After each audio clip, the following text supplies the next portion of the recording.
حامدا ومصليا اما بعد اعوذ باللہ من الشیطان الرجیم بسم اللہ الرحمن الرحیم شہر رمضان الذی انزل فیہ القرآن ھدی للناس وبینات من الھدی والفرقان فمن شہد منکم الشہر فلیصم۔ میرے عزیزو، چند روز کے بعد رمضان کا مبارک مہینہ، مقدس مہینہ، مقدس ساعتیں ہم پر سایہ فگن ہونے والی ہیں۔ رمضان کی یہ مقدس ساعتیں، مقدس لمحات ہمارے لیے، ایک بندے کے لیے تربیت کے لحاظ سے، تزکیے کے لحاظ سے کافی اہم ہیں۔ یہ لمحات بہت قیمتی ہیں اور ان ساعتوں کا صحیح استعمال کر کے ہم اپنے آپ کی تربیت کر سکتے ہیں۔ اللہ تعالیٰ سال میں ایک بار یہ مہینہ ہمیں عنایت فرماتا ہے تاکہ ہم اس ایک مہینے کے اندر خود کو اللہ تعالیٰ کے قریب کرنے کے لیے اچھے طریقے سے تربیت کریں، اپنا تزکیہ کریں۔ اللہ تعالیٰ یہ ہمیں ایک بار موقع دیتا ہے، مرحمت فرماتا ہے۔ میرے عزیزو، یہ مقام قرآن یہ رمضان کی یہ مقدس ساعتیں اس قدر اہم اور اس قدر مفید اور کرامت کیوں ہے، یا اس رمضان کا مقام کیسے بلند ہوا؟ تو ہم جانتے ہیں کہ یہ اس رمضان کا مقام قرآن کی بدولت بلند ہوا۔ قرآن نے اس مہینے کے مقام کو بلند کر دیا، اس مہینے کی رفت بخش دیا۔ قرآن کی وجہ سے رمضان مبارک ہو گیا، رمضان مقدس ہو گیا۔ رمضان ایک عام مہینہ تھا، قرآن نازل ہوا اور اس نے اس کے مقام کو بلند کر دیا۔ ارشاد ہے، شہر رمضان الذی انزل فیہ القرآن، رمضان ہی ہے جس میں اللہ تعالیٰ نے قرآن کو نازل کیا۔ اس سے ہمیں معلوم ہوتا ہے کہ جس طرح سے ایک عام مہینے کو قرآن نے مقام بلند کر دیا، اس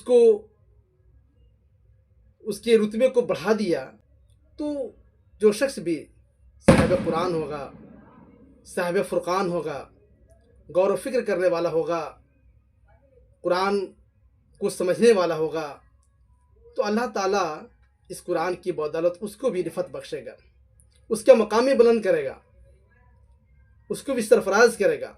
وہ شخص بھی بابرکت ہوگا، جس طریقے سے رمضان بابرکت ہوا، وہ شخص بھی بابرکت ہوگا۔ ہمیں یاد ہے کہ علامہ اقبال نے کہا، معزز تھے زمانے میں مسلمہ ہو کر، اور ہم خوار ہوئے تارک قرآن ہو کر۔ تو یہ اللہ تعالیٰ نے اس رمضان کے مقام کو بلند کیا ہے صرف قرآن کی وجہ سے۔ گویا کہ قرآن اور رمضان میں گہری مناسبت ہے، گہرا تعلق ہے۔ اس کو ماہ قرآن بھی کہا جاتا ہے۔ میرے عزیزو، لہذا ہم لوگوں کو رمضان کے دنوں میں، رمضان کے ایام کو، رمضان کی ساعتوں کو قرآن کو پڑھ کر کے، قرآن کو سمجھ کر کے، اس پر غور و فکر کر کے، تدبر کر کے اس کے اوقات کو صرف کرنا چاہیے۔ ہم نوافل اور اذکار میں وقت زیادہ خرچ کرتے ہیں اور قرآن پڑھنے کو ہم کم آنکتے ہیں، یہ ایسا نہیں ہونا چاہیے، بلکہ ہونا تو یہی چاہیے تھا کہ قرآن کے دروس ہوتے، اس کی مجلسیں قائم ہوتی، پڑھا جاتا، سمجھا جاتا، تو یہ کام ہونا چاہیے تھا، زیادہ سے زیادہ قرآن پر کام ہونا چاہیے تھا۔ لیکن افسوس ہے کہ جس طرح سے کام ہونا چاہیے، جس طرح سے پڑھنا چاہیے، جس طریقے سے اس کی تعلیمات کو عام کرنا چاہیے، وہ ایسا نہیں ہوتا ہے۔ بہرحال اللہ تعالی ہم لوگ کو توفیق بخشے کہ اس رمضان کے موقع پر بلکہ ہر رمضان کے موقع پر قرآن کی تعلیمات کو عام کریں۔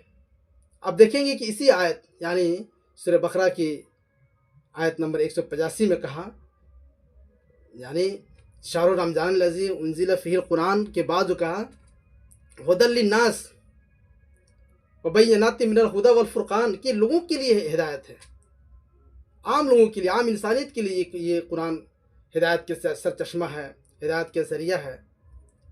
تو اس کو عام کرنے کی ضرورت ہے، عام دنوں میں بالعموم، مگر رمضان کے مقدس مہینے میں بالخصوص اس کی تعلیمات کو، اس کی ہدایات کو عام کرنے کی ضرورت ہے، اس کے ارشادات کو عام کرنے کی ضرورت ہے۔ لوگوں کو معلوم ہو، لوگوں کو یہ معلوم ہو کہ قرآن کی تعلیم کیا ہے، قرآن کا کیا ارشاد ہے، یہ لوگوں کو معلوم رہنا چاہیے، اس کی کوشش ہونی چاہیے۔ رمضان کے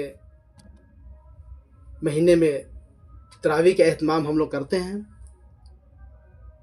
قرآن شریف سنا جاتا ہے، لیکن سمجھا نہیں جاتا ہے، ہم سمجھتے نہیں ہیں قرآن میں کیا کہا جا رہا ہے، کیا پڑھا جا رہا ہے، سمجھتے نہیں ہیں۔ تو ایسا نہیں ہونا چاہیے۔ قرآن کو سمجھنا اور قرآن پر غور و فکر کرنا ہماری ہدایت کے لیے لازم ہے، چونکہ اللہ تعالیٰ نے قرآن کریم کو گائیڈ بک کے طور پر ہمیں دیا ہے، اس کو پڑھنا ازحد ضروری ہے۔ میرے عزیزوں، بہرحال رمضان کا مقدس مہینہ سر فغن ہونے والا ہے، تو اس مہینے کے اوقات کو صحیح استعمال کرنے کے لیے ایک نظام الاوقات روٹین ایک مرتب کر لینا چاہیے ہم لوگوں کو، اور اس لحاظ سے ہم کو اس کے ایام کو یا ان کے لیل و نہار کو مفید بنانے کے لیے ہم کو ان کے لیل و نہار کو صحیح طور پر یوز کرنا چاہیے۔ بہرحال اللہ تعالیٰ سے دعا ہے کہ اللہ تعالیٰ ہم لوگوں کو اس رمضان کے مہینے میں صحیح طریقے سے خود کو تربیت کرنے اور دوسروں کو بھی ترغیب دینے کی توفیق عطا فرمائے، کہ ہم خود بھی اپنے آپ کو یہ تربیت کریں اور دوسروں کو بھی راغب کریں کہ اللہ تعالیٰ نے ایک موقع دیا ہے، اور پھر جو ہے اس موقع کو ہم صحیح استعمال کریں۔ اللہ ہمیں نیک عمل کی توفیق بخشے، اور آنے والے رمضان کو ہم سب کے لیے مبارک بنائے۔ ربنا تقبل منا انک انت السمیع العلیم۔ والسلام علیکم ورحمۃ اللہ۔